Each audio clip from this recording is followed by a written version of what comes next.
एक बार की बात है, दो सैनिक एक ट्रेन में बैठकर बातें कर रहे होते हैं। एक सैनिक का नाम रमेश और दूसरे का नाम राहुल था। रमेश राहुल से कहता है, अरे राहुल भाई, आप भी बहुत समय से सेना में हो, कुछ कहानी सुनाओ सेना की, थोड़ा टाइम पास हो जाएगा। अभी तो पूरी रात पड़ी है। आप भी रमेश भाई खुद सेना में हो, कहते हो कि कोई कहानी सुनाओ। अरे सेना का तो एक एक दिन ही कहानी है, लेकिन आप इतना कह रहे हो तो सुनो। ऐसा कहकर राहुल कहानी सुनाने लगता है। रामवीर नाम के एक सैनिक थे। रामवीर बहुत ही देशभक्त और बहादुर थे। रामवीर को देश के अलावा कुछ नहीं सूझता था। जब देखो देशभक्ति की ही बातें किया करते थे। वाह राहुल भाई, आपकी कहानी तो बहुत ही इंटरेस्टिंग लग रही है। फिर क्या हुआ, थोड़ा और बताओ रामवीर जी के बारे में। रामवीर जी की कहानी ही ऐसी है, जो सुनता है वो उसे और सुनने की इच्छा करता है। रामवीर अपने देश से बहुत प्यार करते थे। एक रात उन्हें किसी गांव में कुछ आतंकवादियों के छुपे होने की खबर मिलती है, जिसे सुनकर रामवीर अपने दोस्त शैतान सिंह से बोलते हैं, शैतान सिंह, मुझे अभी अभी सूचना मिली है कि पास के गांव में कुछ आतंकवादी छुपे हुए हैं। इससे पहले कि वो किसी नागरिक की जान लें, हमें उन्हें मार देना चाहिए। रामवीर की बात सुनकर शैतान सिंह हंसने लगता है और बोलता है, तुम भी कैसी बातें कर रहे हो रामवीर? अरे हम लोगों के होते किसकी इतनी हिम्मत है जो यहाँ आ जाए? मुझे लगता है किसी ने झूठी खबर दी है तुम्हें। देखो, मुझे नहीं पता ये खबर झूठी है या सच्ची, लेकिन मैं वहाँ जरूर जाऊंगा। तुम्हें आना है तो आओ मेरे साथ, नहीं तो मैं अकेला ही चला। इससे पहले शैतान सिंह कुछ कहता, रामवीर अपनी गाड़ी चलाता है और गांव की तरफ निकल जाता है। गांव के बाहर जाकर चिल्लाते हुए कहता है, आतंकवादियों, मुझे पता है तुम इसी गांव में छुपे हुए हो। तुम अपनी सलामती चाहते हो तो हथियार डाल दो और बाहर आ जाओ, नहीं तो एक एक को चुन चुन के मारूंगा। लेकिन रामवीर की आवाज सुनकर आतंकवादी गोलियां चलाने लगते हैं। रामवीर भी बदले में गोलियां चलाते हैं। मैं अभी भी कह रहा हूँ, तुम लोग यहाँ से बचकर नहीं जा सकते। इससे पहले मैं तुम्हें तड़पा तड़पा कर मारूं। लेकिन रामवीर की बातों का आतंकवादियों पर कोई फर्क नहीं पड़ता और वो गोलियां चलाते रहते हैं। रामवीर भी उनका सामना बहादुरी से कर रहे होते हैं, लेकिन तभी एक गोली उनके पीठ पर आकर लगती है। ये गोली किसने चलाई? वो भी पीठ पर? कौन है? ये गोली मैंने चलाई है रामवीर, वो भी तुम्हें मारने के लिए। शैतान सिंह को देखकर रामवीर हैरान रह जाता है और बोलता है, शैतान सिंह तू? मगर तूने मुझ पर गोली क्यों चलाई? तू तो मेरा भाई है, देश से ये गद्दारी क्यों? तू कितना भोला है रे रामवीर। अरे भाई, मैं कोई देशभक्त नहीं हूँ, मैं तो दूसरे देश का एजेंट हूँ, तो तुम्हारी सेना में काम कर रहा हूँ। चल, अब तेरे मरने का समय आ गया। ऐसा कहकर शैतान सिंह रामवीर के सर के बीच में गोली मार देता है। रामवीर मर जाता है। ये बात सुनकर रमेश कहता है, फिर क्या हुआ? उस दुष्ट शैतान सिंह का क्या हुआ? क्या वो पकड़ा गया था? वो मुझे मिल जाए तो मैं उसकी जान ले लूं। रमेश भाई, अभी कहानी पूरी कहाँ हुई है मेरी? इसके बाद तो रामवीर की कहानी शुरू होती है।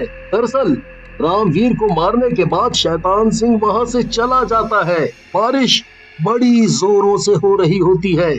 तभी एक चमत्कार होता है। रामवीर की आत्मा रामवीर के शरीर से निकलती है। अरे, मैं तो जिंदा हो गया। मैं अब अपने देश के दुश्मनों को नहीं छोड़ूंगा। लेकिन तभी उसकी नजर अपने शरीर पर पड़ती है और वो दुखी हो जाता है। लगता है मैं मर गया हूँ और ये मेरी आत्मा है।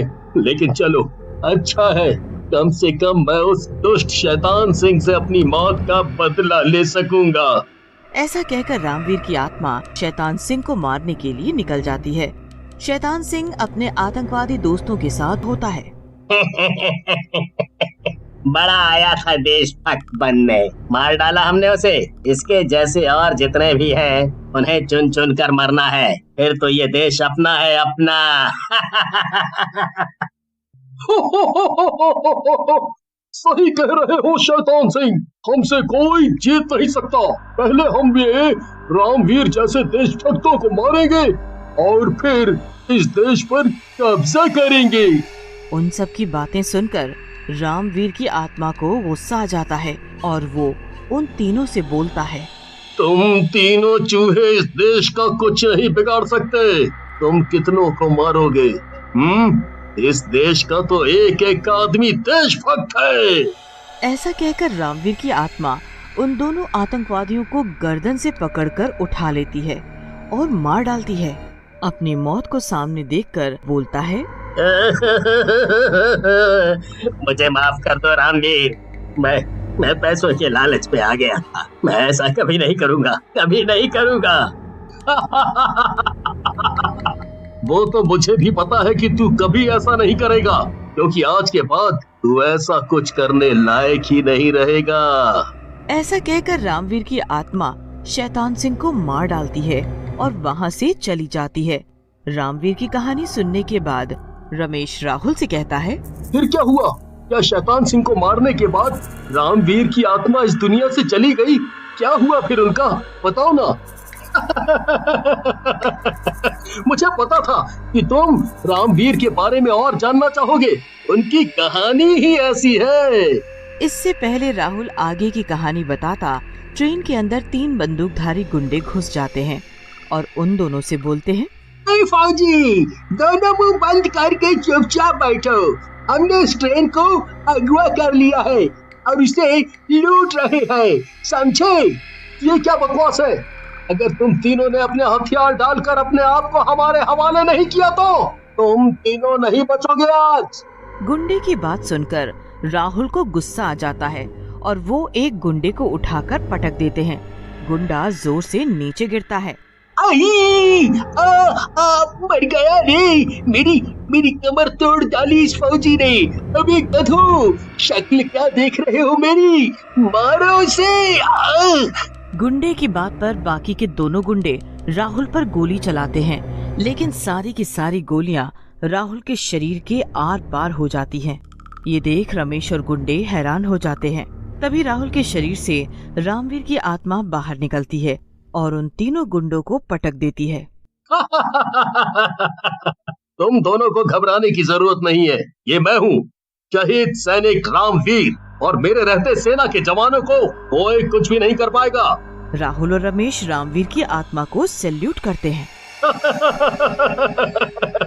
तुम राहुल से पूछ रहे थे ना रमेश, मैं कहाँ हूँ? अभी मैं इसी दुनिया में हूँ और जब जब मेरे देश को मेरी जरूरत पड़ेगी मैं वापस आऊंगा। हाँ, वापस आऊंगा। ऐसा कहकर रामवीर वहाँ से चला जाता है और राहुल और रमेश उन तीनों गुंडों को अगले स्टेशन पर पुलिस के हवाले कर देते हैं।